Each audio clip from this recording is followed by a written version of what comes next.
Hello everybody, in today's video we're going to be doing some work with our item pickups and make it so that it supports quantities as you can see here, but also tie it in to our ability system so that we can pick up items off the ground, and the arrow and the bomb will not add to our inventory. Instead they'll update our arrows or bombs respectively. Hi, my name is Michael. Welcome to my 2D action and adventure RPG tutorial series. Follow along and learn how to create your own ARPG in Godot 4 using GD script. So we're going to get started by bringing in the new assets that we need. And where I'm going to begin with that is just in our items folder, or really all we're going to do here. And we've got some sprites here. And in the past, we've had items and gear and a flute. And so if you grab, let me go ahead and open this. But if you grab that file from my itch.io page with the assets, you'll see in there that we've got a new items file that was added. And if you've been following along as I've released these videos, you'll need to grab that Abilities.zip file again. All right, but you can see within this, we've got an items2.png. I'm going to copy that and paste it into my project. And you can see it's just got a bomb and an arrow. Okay, so we're going to use these for new item pickup types.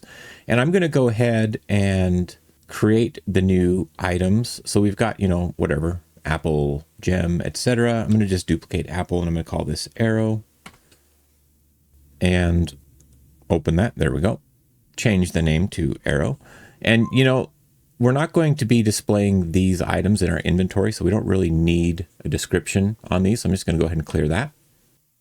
And then the texture, we'll clear this. We're going to make a new Atlas texture, expand that, and then we'll go up to our new sprite here, items02, and just drag that onto the Atlas. And this one's pretty simple. It's 32 by 32 pixels, and for the arrow, it starts at 32 on the x-axis.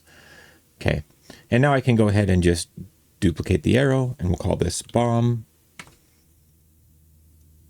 Open up that, change the name, and change the texture. Just set the x back to 0 for the bomb. Okay, so there we go. We've got two new item type assets, an arrow and a bomb. And these item pickups, like I mentioned, we're not going to plop them into our inventory. Instead, they're going to increment and update the count for our player. But real quick, let's just go ahead and update these items I've got in my test scene here. And I'm going to just make one of them the bomb and one of them the arrow. So there's arrow right there. Okay, so we've got an arrow and then this item pickup. I'm going to clear that. Quick load. I'm just going to type bomb in there. Okay. Okay, so we've got these, and then let's just run the project. What will happen right now is I'll pick those up, and then it adds them to my inventory, right? And what I want to do with these is instead of adding them to the inventory, we want the arrow to just increment the arrow count for my arrow ability, and the same for the bombs. All right? So let's talk about this real quick. In the process of updating these item pickups to increment those instead of, adding to the inventory, we're going to address a few other small things. So one thing I want to do is I want to be able to select one of these drops, whether that's in a treasure chest or one that drops from an enemy. And I do want this item data to be able to have a quantity. So right now we handled quantity of our drops by just letting our enemies drop multiple and then maybe 4 or 5 of them fall on the ground. But it would be nice if we could just have 5 bombs and it just shows the number 5 right there, right? So we'll do that. We'll update our item pickups to support that functionality. But I also want to, while we hook these into our player arrow and bomb counts, I want to kind of streamline how that functionality works as well. Okay, and what I mean by that is currently, whenever we update an arrow or a bomb count in other scripts, like in our ability script, we are also having to call our PlayerHud and update the count there. I'd like to just clean that up and make that a little bit simpler, I guess. And so we're going to address both of those things. But maybe the first thing we can do is let's just go into our item pickup scene, okay, which has this here. And let's make it so that this supports the ability to have a pickup count, how many of these items are included in the drop. Okay, the first thing we're going to want to do is add a label that we can use to display that. And actually, we've got a really good label that we set up in our PlayerHud. So I'm going to find that scene in here. Let's see, where's that going to be? Is that under GUI or globals? PlayerHud. PlayerHud scene. I think this is where I want it. And it's going to be under here. Let me turn off some of these, that's our notifications. Okay, here we go. So these little numbers that we've got with our arrows and bombs, which they're somewhere up here. Yeah, we've got arrow count label. I'm going to go ahead and copy that node, and I want to make that visible again. Go ahead and save that. And then let me come over to my item pickup, and I'm just going to paste it. Okay, so we've got this little number count node, and I'm going to drag it so that it starts here at the origin. So we're just going to have a little label text at the bottom right whenever we have a count, and it'll look like that. The nice black outline will make it stand out against the background. And I'm going to rename this, of course. I don't want it to be arrow. I'll just make it called count label. And I think it's not a bad idea to have it use a unique name, but I'm going to revoke that and reassign it. For some reason, I don't trust it. Copy and paste and like that. Okay, so we've got this new label. Let's open our script and let's include this in our onReady variables. There we go, count label. So now we have this label that we can access. And what we need to do within this item pickup script and scene is update it. So right now we have the ability to do things like update the texture. So whenever we detect or see, or in this case, when we're loading the node for the first time in the scene, we're checking, okay, what's my, let's look at this actually. What is my item data? And let's just get the texture and apply it to my sprite, right? That's pretty simple and straightforward. But what we want to do is we also want to have the ability to update the count if needed, and we'll make it conditional. So if there's only one, we're not going to display a one. We'll just hide it or make the text blank. Otherwise, if it's more than one, then we'll put a number in the label. Okay. So let's start by creating this update count function. So func underscore update count. I don't know if I need that underscore. I mean, I know I don't need it. I don't know if I want it, but I'm just following consistency with this particular file. Oops, added an extra space there. And what this update count does, just to recap, is we'll just check the number of items that we want to pick up and we'll update it, right? And which means I skipped one important step, I guess, because if we want to count, we need a way to be able to store that. So we should export a variable for that. So this can be an integer value. We're going to call it item count. And just like our item data, you can see we have a setter that calls set item data. We're going to do the same thing. Set item count. You know, sorry guys, I think I'm jumping around a little bit much on this one. So we have a function update count, and we also need one that's going to be for setting the count. So let's say function set item count.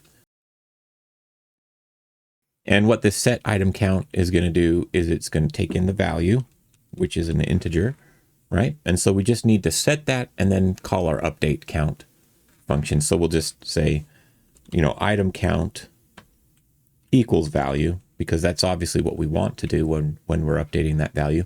But then in addition, we're going to call our update count function, so it'll update this label. And you know what? I think I should actually rename this to update count label, because that's actually what this function is doing. And that way there's no confusion. So here we go. We've got our update count label, and we'll just do some checks because this is a tool script and this can happen in the editor and stuff. It's extra important to do some of these. Otherwise we can end up with just errors. So we'll just say if item data, first of all. So if we like drop one of these into the scene and we don't have an item data, then just, you know, we'll check and ignore it if we don't. We also need to make sure that we have a reference to our count label, which we may or may not have. Okay, so we'll just check that both of these nodes are not null, or this is a resource, so the resource and the node are not null. Okay, but if we've got them, then we're going to start by setting our count label text. So count label.text equals, and we're just going to set it to an empty string. This way, you know, if we have the quantity set to 1, it'll be blank. And then we'll just do a check. We'll say if item count is greater than 1, in this case, we'll update the text to be the value of the count. So we'll just do the count label again.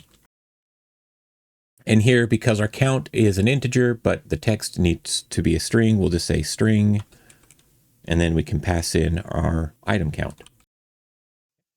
Okay, so we've got this update count label function. We're calling it in our set item count. So anytime we set that value, it'll update it. But also we want to call that up here in our ready function. Update count label, just like that. This way, once we load a node into a scene, you know, or whatever, it pops out of a treasure chest, then it can update the label appropriately there. I'm gonna go ahead and save that. I guess it doesn't pop out of it. We use it something different for treasure chest, don't we? But yeah, if it pops out of an enemy. So if we look back at our scene 2 here, now we've got these item pickups. So if we look at our bomb, by default, actually, we should probably set the value to 1 maybe, but whatever. Let's just update these. So let's just do multiple. So like 2 arrows and 5 bombs. So you can see once I update it to a value that's not 1 or greater than 1, then it updates the label. So we know that that's kind of working. Let's go back to our script though real quick. And I want to set the default value equals 1. There we go. That should be correct. So let's just go ahead and run this scene again and see that the values are working properly. And actually, I think we'll find that they aren't. Yeah, we picked it up and we got 1 of each. And I know we're not going to put these here, but assume that they were a regular item, right? We want that quantity to carry over. So let's go ahead and stop this. And let's just look at our item pickup. What it does is when we have this area 2D body entered signal we're connecting to. And when it enters, we check and we call this player manager.inventory-data.add item. And we're passing in the item data. If we look at the add item function, it also accepts a count, but by default, it sets it to 1. So that if we don't specify a quantity, it just is 1. And that's how we're using this function currently. So really all we need to do is just include this new item count right here. And now it should work. So I'm going to go ahead and just run this scene one more time. And if we look at our inventory, we've got no bombs or arrows, and we've got 2 and 5. Okay, so now that quantity is coming through. So that's good. Obviously, this could be used with other item types, right? So if you had gems and you wanted it to drop 10 and you picked it up, you'd get 10 more in your inventory, all right? So now that that's working, let's filter out the bomb and the arrow pickups specifically so that they don't drop into our inventory. And so what we'll do is in our onBody entered function here, we're going to kind of change that. So right now we're checking if the body that entered was the player, and if so, do we have an item data? And if so, then we call this inventory data add item function, right? But what we want to do here is before we call this, we actually want to check and see if our items are of a specific type. So we'll just say if item data. Now there's probably slightly better ways to do this. I'm going to say name. I'm going to check the item data name, and if it's equal to bomb, then I know I've got a bomb, right? Now I need to point out that there's an inherent flaw. That should be an if. There's an inherent flaw in this. Using magic strings is what it's sometimes referred to. If I were to change the name, the label on my bomb item, then this code would no longer function properly. It would start dumping it back into my inventory, and so you'd have to debug that. Okay, and so there could be maybe better ways to handle this. But with our project, with as simple as it is, and the fact that I'm doing this with just the bomb and the arrow, I'm a little bit less concerned. But if I had this kind of if statement on every item type, and it based on the string name, and it would do different things, that's where we would run into a big concern, because that becomes more and more prone to bugs and issues. So just be aware of that. You may want to come up with a better way to check this. But because this is just with these two, again, I'm going to just run with it. So if the item is a bomb, then what we'll do is we'll update our player's bomb count, and then we'll move along, okay? And so I'm going to remove this pass. I'm going to go ahead and call my player manager and get a reference to the player. And then we'll just say bomb count plus equals, and then whatever the count is on this particular scene. So item count. Okay, we do want to call our item picked up function because that does like the sound effect and removes it from the scene and stuff like that. Then we'll have an elif, and this elif is going to look almost the same, except this time it's for an arrow. Okay, so if we're picking up an arrow, then of course we go to our player arrow count and add that just like that. Okay, so pretty simple. And then what we can do is we can change this last check to an elif as well. That means if it's one, or if it's a bomb or an arrow, it'll just do this, and then we won't try and run the regular inventory pickup. So I'm going to go ahead and save that and run the scene, and let's see what this does. Okay, so you'll see that my arrow and my bomb count in the HUD didn't update. We'll address that. But if we look at our inventory, it did. So we've got 12 and 15.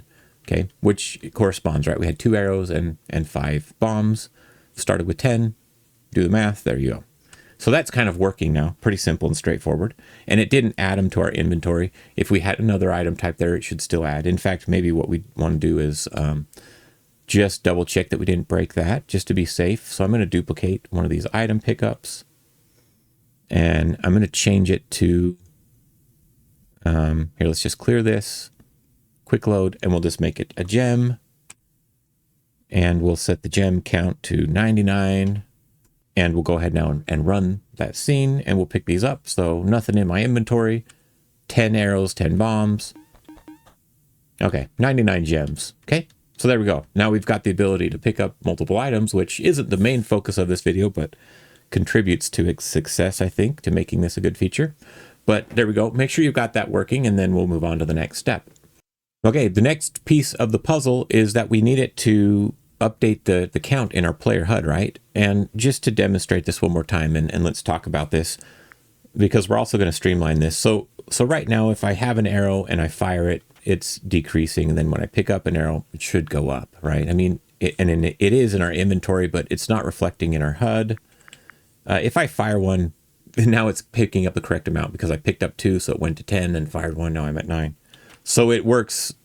It's still adding to the number in our player. We're just not updating the HUD when we pick it up. So like an example with our bombs, if I pick these up, it should go to 15. It didn't, but if I throw one, it'll go to 14, right?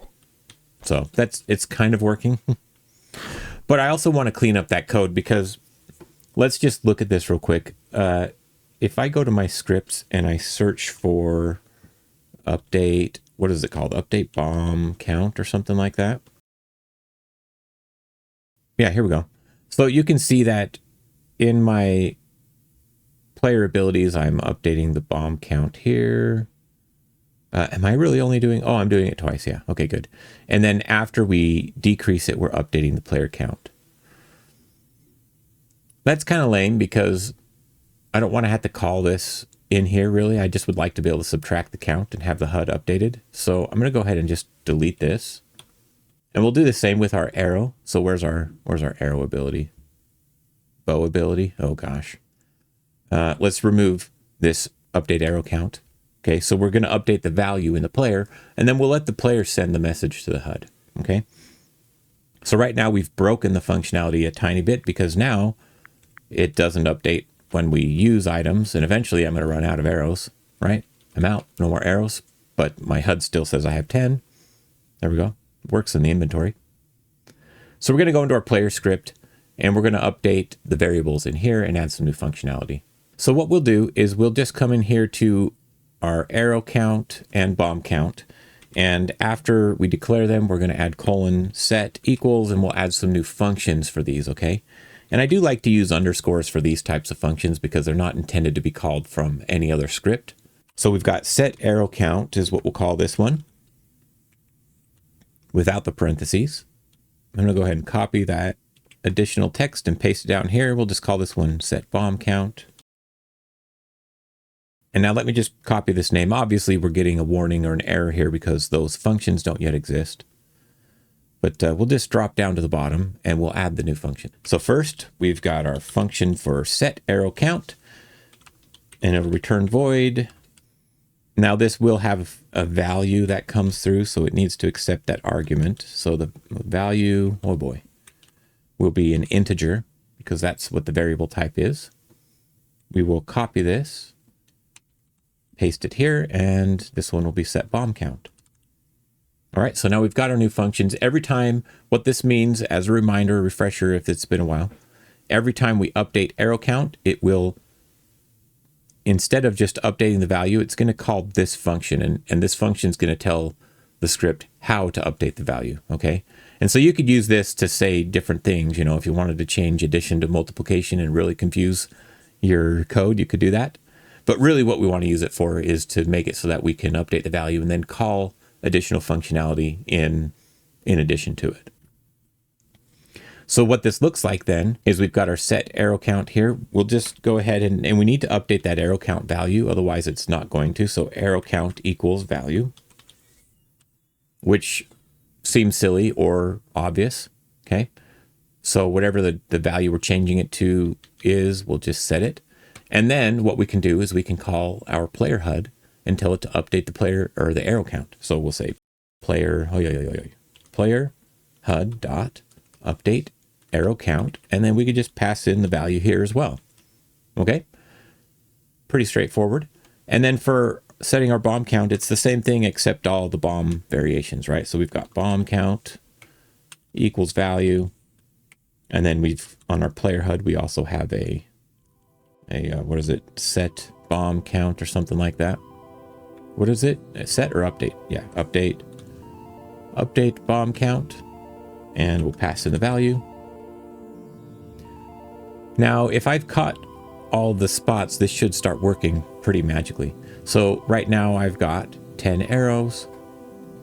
Boink, now I've got 12. And, you know, we changed the code so it was no longer subtracting them, but if I fire an arrow, it's now subtracting them. Because in our code, we're just updating the arrow value, and our player says, yeah, every time we update it, tell the HUD to update. Okay, so same with the bombs, and now it works just as well. So there we have it. We've gone ahead, we've built out some extra item types and hooked them into our new HUD. Now, if, again, as I mentioned earlier in the video, if you had a more complicated HUD and say you wanted this type of functionality across dozens or, you know, many item types, then you might want to make that system a little bit more robust and less magic stringy. Okay, but for now I think it works pretty good, and it gives us the basic functionality that we need for this simple Zelda-like clone of a game. If you're new to the channel and you want to see what I'm doing next, then go ahead and subscribe, and otherwise drop a comment, give this video a like if you appreciate what I'm sharing, and as always, we'll see you next time.